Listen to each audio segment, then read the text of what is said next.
Smoking causes cancer, smoking kills. புகைப்பிடிப்பது புற்றுநோயை உண்டாக்கும் மற்றும் உயிரை கொல்லும். Liquor drinking is injurious to health. மது அருந்துதல் உடல் நலத்திற்கு கேடு விளைவிப்பதாகும்.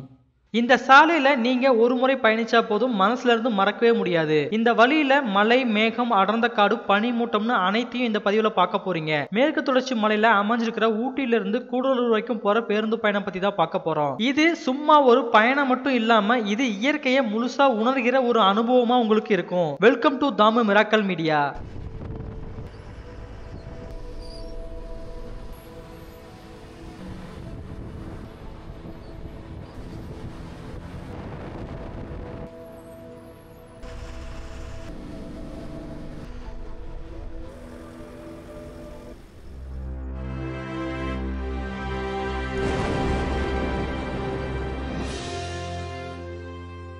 நாம் இன்னைக்கு தமிழ்நாட்டில் சுமார் கடல் மட்டத்தில இருந்து 7250 அடி உயரத்துல மேற்கு தொடர்ச்சி மலையில அமைஞ்சிருக்கிற நீலகிரி மாவட்டத்தின் தலைநகரமான உதகமண்டலம்னு அழைக்கக்கூடிய ஊட்டி மலைப்பகுதிக்கு தான் வந்திருக்கோம். ஊட்டி பேருந்து நிலையத்திலிருந்து 50 கிலோமீட்டர் தூரத்துல அமைஞ்சிருக்கிற கூடலூர் பேருந்து நிலையத்துக்கு போக போறோம்.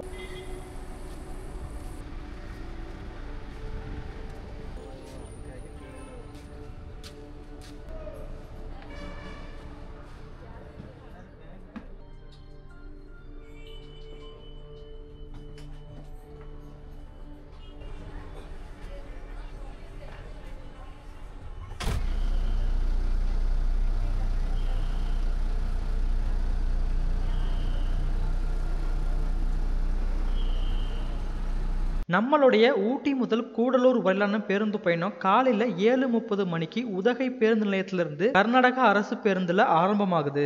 நாம பயணம் செய்யக்கூடிய இந்த பேருந்து ஊட்டி பேருந்து நிலையத்துல இருந்து நமது பக்கத்து மாநிலமான கர்நாடகாவில் அமைஞ்சிருக்கிற மைசூர் பேருந்து நிலையம் வரைக்கும் போகக்கூடிய பேருந்து. இதுல நம்ம கூடலூர் வரைக்கும் பயணம் செய்ய போறோம். ஊட்டி பேருந்து நிலையத்திலிருந்து கூடலூருக்கு 24 மணி நேரமும் தமிழக, கர்நாடக, கேரளா அரசு பேருந்து வசதிகள் இருக்கு.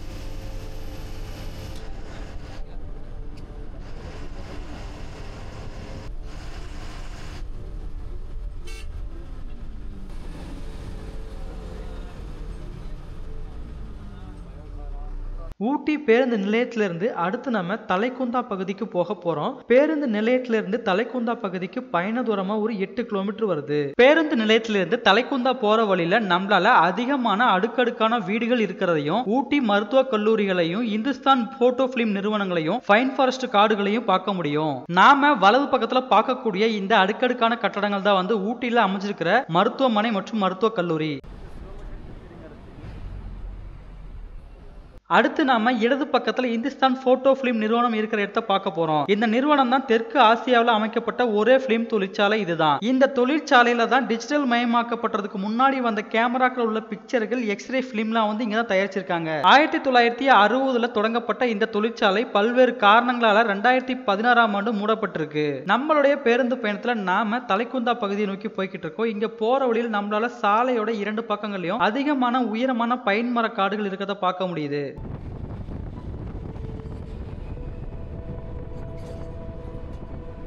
ஊட்டி பேருந்து நிலையத்திலிருந்து 8 கிலோமீட்டர் பயணத்துக்கு அப்புறம் நாம தலைக்குந்தா பகுதிக்கு வந்தாச்சு. இங்க வலது பக்கத்துல அதிகமான வீடுகள் இருக்கிறத பார்க்க முடியுது. இங்க இருந்து நம்ம வலது பக்கம் போனோம்னா ஊட்டியில ஆபத்தான மலை வழிச்சாலைன்னு சொல்லப்படுற கல்லட்டி மலை வழியா, மசினக்குடி வழியா தெப்பக்காடு வரைக்கும் போகலாம். நாம இடது பக்கம் திரும்பி கூடலூர் பகுதி நோக்கி போய்கிட்டு இருக்கோம். தலைக்குந்தா பகுதியிலிருந்து அடுத்து நம்ம சோலூர் பகுதிக்கு போக போறோம். தலைக்குந்தால இருந்து சோலூருக்கு பயண தூரமா ஒரு 5 கிலோமீட்டர் வருது. தலைக்குந்தாவில இருந்து சோலூர் போகக்கூடிய வழியில நம்மளால இங்க அதிகமான பைன் மர காடுகளையும் காமராஜர் அணையும் பார்த்து ரசிக்க முடியும்.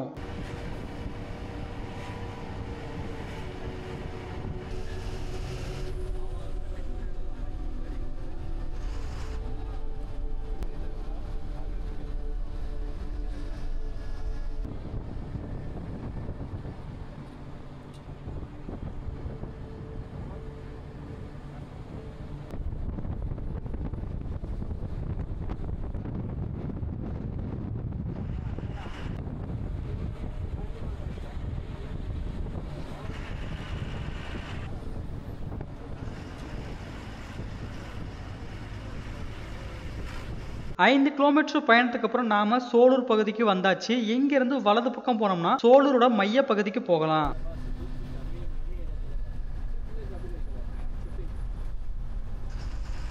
சோலூர்ல இருந்து அடுத்து நம்ம ஷூட்டிங் ஸ்பாட் அதாவது படப்பிடிப்பு பகுதிக்கு போக போறோம். சோலூர்ல இருந்து ஷூட்டிங் ஸ்பாட்டுக்கு பயண தூரமா ஒரு 5 கிலோமீட்டர் வருது. போற வழியில நல்லா உயரமான ஃபைன் மரங்களை பார்க்க முடியுது. ஊட்டியில 9வது மைல்ல அமைஞ்சிருக்கிற இந்த ஷூட்டிங் ஸ்பாட் அல்லது வென்லாக் டவுன் அப்படின்னு சொல்லிட்டு அழைக்கிறாங்க. ஊட்டில இருந்து பைகாரா போற வழியில ஷூட்டிங் ஸ்பாட் அமைஞ்சிருக்கு. பசுமையான புல்வெளிகளும் அழகான இயற்கை காட்சிகள் நிறைந்த இடமா இந்த ஷூட்டிங் ஸ்பாட் அமைஞ்சிருக்கு. பல திரைப்படங்கள் எடுத்ததால இது மிகவும் பிரபலமான ஒண்ணா பார்க்கப்படுது. உள்ளூர் மக்களால படப்பிடிப்பு மேடு அப்படின்னு சொல்லி அழைக்கப்பட்டு வருது.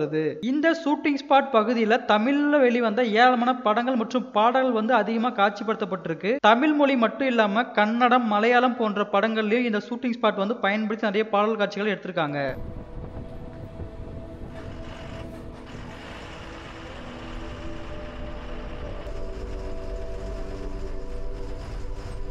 ஷூட்டிங் ஸ்பாட்ல இருந்து அடுத்து நம்ம பைகாரா பகுதிக்கு போக போறோம். ஷூட்டிங் ஸ்பாட்ல இருந்து பைகாராவுக்கு பயண தூரமா ஒரு 8 கிலோமீட்டர் வருது. நம்மளுடைய ஊட்டி முதல் கூடலூர் வரையிலான பேருந்து பயணத்துல நாம இப்ப ஷூட்டிங் ஸ்பாட்ல இருந்து பைகாரா பகுதிக்கு போய்கிட்டு இருக்கோம். போற வழியில அழகான பச்சை பசுமையான காட்சிகளை பார்த்து ரசிக்க முடியுது. மிதமான ஈரப்பதம், மிதமான காலை சூரிய ஒளியோட நம்மளுடைய பேருந்து பயணம் போய்கிட்டு இருக்கு.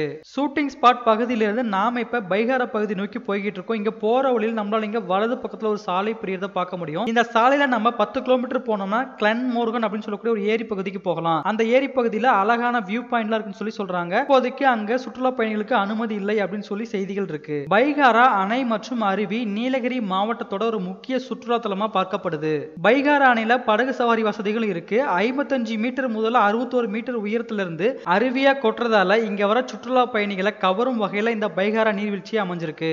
பைகாரா அணையில 1920 1930 ஆண்டுகள்ல பைகாரா நீர் திட்டம் போடப்பட்டு 1932 அக்டோபர்ல 6.65 மெகாவாட் மின்சாரம் உற்பத்தி தொடங்கி இன்று வரை செயல்பட்டு இருக்கு. தென்னிந்தியாவில் மிக பழமையான நீர்மின் நிலையம் அப்படின்ற பெயரை பெற்றிருக்கு. பைகாரா பகுதியில் அமைஞ்சிருக்கிற நீர்வீழ்ச்சி மற்றும் ஆறு பகுதியில் அதிகமான தமிழ் சினிமா பாடல்கள் காட்சிப்படுத்தியிருக்காங்க. ஷூட்டிங் ஸ்பாட் பகுதியிலிருந்து 8 கிலோமீட்டர் பயணத்துக்கு அப்புறம் நாம இப்ப பைகாரா பகுதியை வந்தடைஞ்சிட்டோம். பைகாரா பகுதியிலிருந்து அடுத்து நம்ம அனுமாபுரம் போக போறோம். பைகாரா பகுதியிலிருந்து அனுமாபுரத்துக்கு பயண தூரமா ஒரு 3 கிலோமீட்டர் வருது.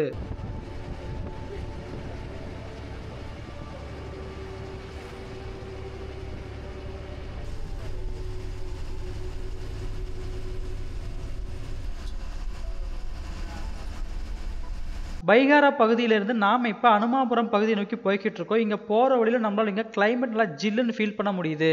மிதமான மழைப்பொழிவு, பனிமூட்டம் நம்மளுடைய பயணத்தை இன்னும் அழகு சேர்க்குது.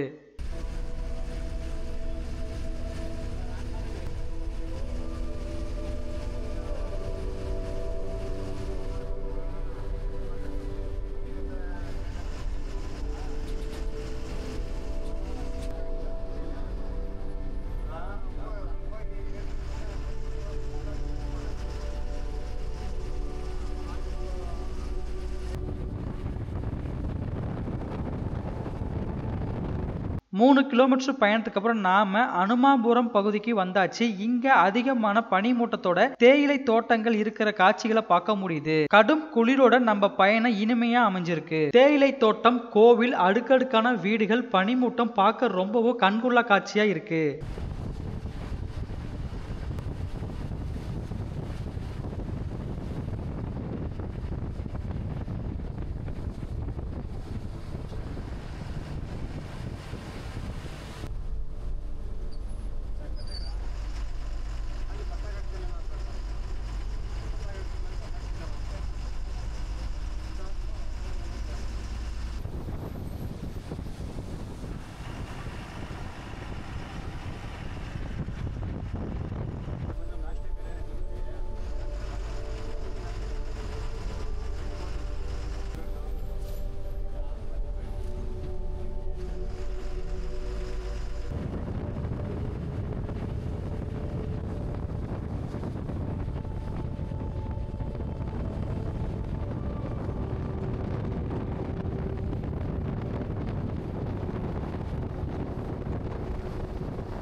அனுமாபுரத்துல இருந்து அடுத்து நாம டிஆர் பசார் வழியா நடுவட்டம் போக போறோம். அனுமாபுரத்துல இருந்து நடுவட்ட பகுதிக்கு பயண தூரமா ஒரு 10 கிலோமீட்டர் வருது. அனுமாபுரத்துல இருந்து நாம இப்ப டிஆர் பசார் பகுதியை நோக்கி போய்கிட்டு இருக்கோம். போற வழியில தேயிலை தோட்டம், சில்வர் ஓக் மரங்களோட பனிமூட்டம் நிறைந்த இந்த பகுதி பார்க்க ரொம்பவே அழகானதா அமைஞ்சிருக்கு.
அனுமாபுரத்துல இருந்து 5 கிலோமீட்டர் பயணத்துக்கு அப்புறம் நாம டிஆர் பசார் பகுதிக்கு வந்தாச்சு.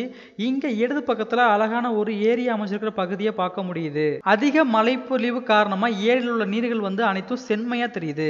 ஏரி மற்றும் அழகான மலை முகடுகள் அமைஞ்சிருக்கிற இந்த பகுதிக்கு பிக்னிக் லேக் வியூ பாயிண்ட் அப்படின்னு சொல்லிட்டு பெயர் இருக்கு. அழகான ஏரி பகுதி, தூரத்துல தெரியல மலைப்பகுதி, புல்வெளின்னு ரொம்ப அழகானதா இந்த இடம் அமைஞ்சிருக்கு. டிஆர் பசார்ல அமைஞ்சிருக்கிற பிக்னிக் லேக் வியூ பாயிண்ட்ல இருந்து அடுத்து நம்ம நடுவட்டம் பகுதிக்கு போக போறோம். நடுவட்டம் பகுதிக்கு பயண தூரமா ஒரு 5 கிலோமீட்டர் வருது.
கடும் பனிப்பொழிவு, மிதமான மழை, அழகான பச்சை பசுமையான பகுதிகளை கடந்து நாம நடுவட்டம் பகுதிக்கு வந்தாச்சு. இங்க ஒரு சின்ன பேருந்து நிலையத்தை பார்க்க முடியுது. ஊட்டியிலிருந்து கூடலூர் போற வழியில ஒரு சின்ன இடைவேளைக்கு இந்த இடம் பொருத்தமானதா அமைஞ்சிருக்கு.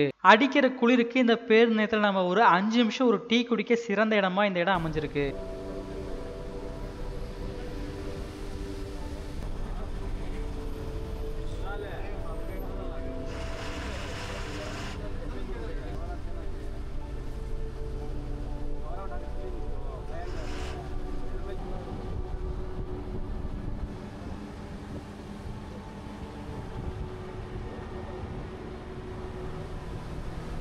நடுவட்ட பகுதியிலிருந்து அடுத்து நம்ம யூகலிப்டஸ் கார்டனுக்கு, அதாவது நாம நீலகிரி கற்பூர தைல மரம்னு சொல்லக்கூடிய மரங்கள் நிறைந்த பகுதிக்கு போக போறோம். நடுவட்டம் பகுதியிலிருந்து நீலகிரி மரங்கள் இருக்கிற இடத்துக்கு பயண தூரமா ஒரு 7 கிலோமீட்டர் வருது. போற வழியில தேயிலை தோட்ட தொழிலாளர்கள் தேயிலைகளை பறிச்சுட்டு வரிசையா அணிவகுத்து போற அழகான காட்சிகளை பார்க்க முடியுது.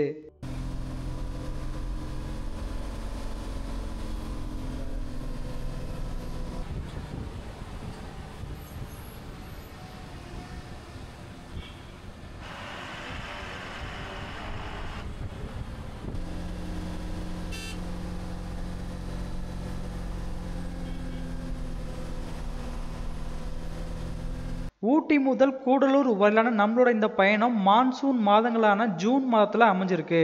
நல்ல பனி மூட்டத்தோட தேயிலை தோட்டங்களை பார்க்க ரொம்பவும் அழகா இருக்கு.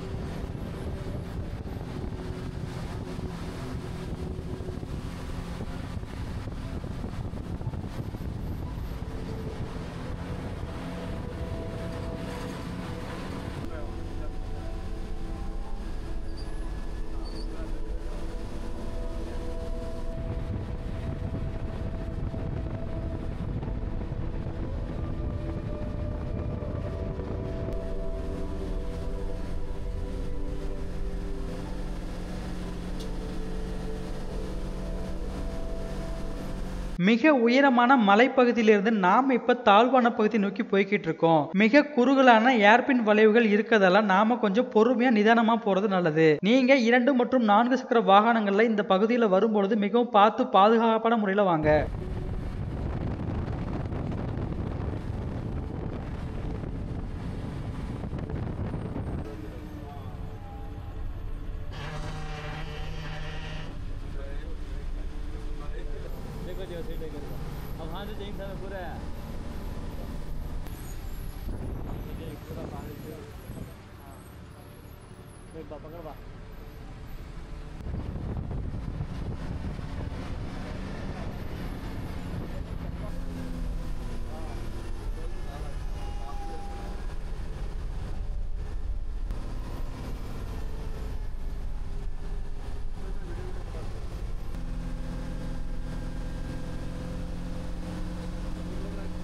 நடுவட்டம் பகுதியிலிருந்து 7 கிலோமீட்டர் பயணத்துக்கு அப்புறம் நாம இப்ப யூகலிப்டஸ் வனப்பகுதிக்கு வந்தாச்சு. இங்க அதிகமான தடிமனான உயரமான மரங்களை பார்க்க முடியுது.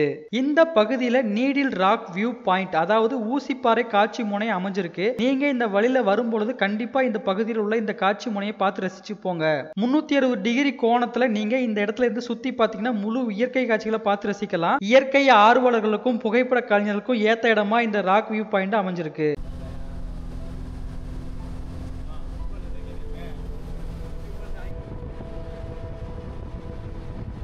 நீலகிரி மரக்காடுகள் பகுதியிலிருந்து அடுத்து நம்ம கூடலூர் பேருந்து நிலையத்துக்கு போக போறோம். நீலகிரி மர வனப்பகுதியிலிருந்து கூடலூருக்கு பயண தூரமா 8 கிலோமீட்டர் வருது.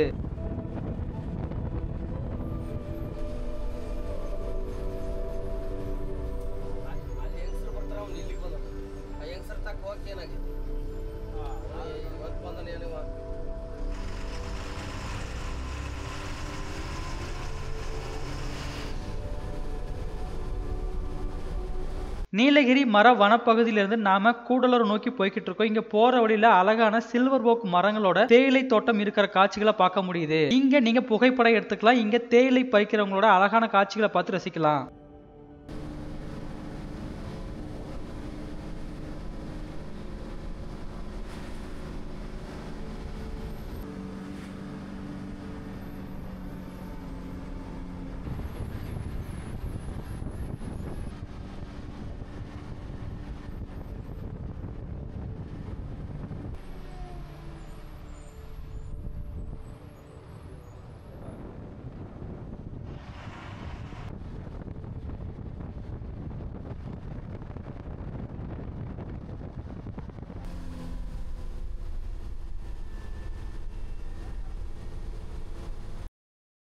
அழகான தேயிலை தோட்டங்களை கடந்து போய்கிட்டு இருக்கும்போது நம்மளால இங்க இடது பக்கத்துல ஒரு தேயிலை தொழிற்சாலை இருக்கிறத பார்க்க முடியுது. தேயிலை தோட்டங்களை கடந்து வந்தோம்னா நமக்கு இங்க வலது பக்கத்துல வனத்துறை கட்டுப்பாட்டு கீழ் இயங்கக்கூடிய சோதனை சாவடி இருக்கு. கூடலூர்ல இருந்து ஊட்டிக்கு மேல போறவங்க இங்க சோதனை பண்ண பிறகு மேல அனுமதிக்கப்படுறாங்க.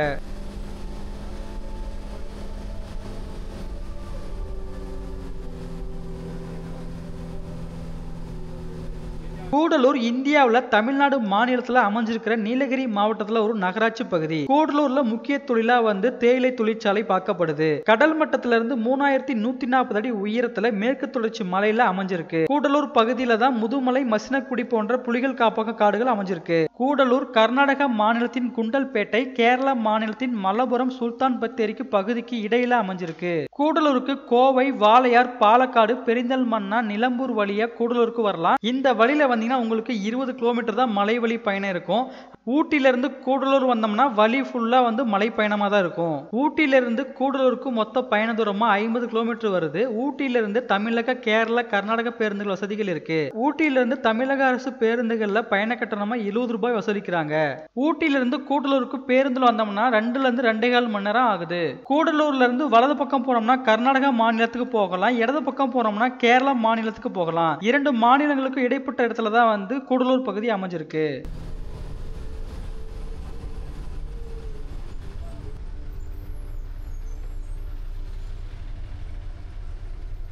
ஊட்டி பேருந்து நிலையத்துல காலையில 7:30க்கு ஆரம்பிச்சு நம்மளுடைய ஊட்டி முதல் கூடலூர் வரையிலான பேருந்து பயணம் இப்ப காலையில 9:30க்கு முடிவுக்கு வரப்போகுது. சுமார் 2 மணி நேரம் பேருந்து பயணத்துக்கு அப்புறம் நாம இப்ப கூடலூர் பகுதியை வந்தடைஞ்சிட்டோம். ஊட்டியிலிருந்து அழகான மலைவழி பயணத்துல பனிமூட்டம், மலைப்பொழிவு, அடர்ந்த காடுகளை அழகா ரசிச்சுக்கிட்டு நாம கூடலூர் பகுதியை வந்தடைஞ்சாச்சு. நம்மளுடைய ஊட்டி முதல் கூடலூர் வரையிலான இந்த பேருந்து பயணம் உங்களுக்கு ரொம்பவே பிடிச்சிருக்குன்னு சொல்லி நம்புறேன். நம்மளுடைய இந்த பேருந்து பயணம் எப்படி இருந்துச்சு அப்படின்ற உங்களோட கருத்துக்களை மறக்காம கீழே கமெண்ட் பாக்ஸ்ல தெரிவிங்க. இந்த பதிவு உங்களுக்கு பிடிச்சிருந்துச்சுன்னா உங்க ஃப்ரெண்ட்ஸ் அண்ட் ஃபேமிலிக்கு மறக்காம ஷேர் பண்ணுங்க. அடுத்த பதிவுல கூடலூர்ல இருந்து முதுமலை புலிகள் காப்பகம் வழியா பக்கத்து மாநிலமான கர்நாடகாவில் அமைஞ்சிருக்கிற பந்திப்பூர் வனப்பகுதி வழியா மைசூருக்கு போற பேருந்து வழி பயணம் பத்தி பார்க்கலாம். அதுவரை உங்களிடம் விடைபெறுவது தாம் மீடியா. நன்றி, வணக்கம்.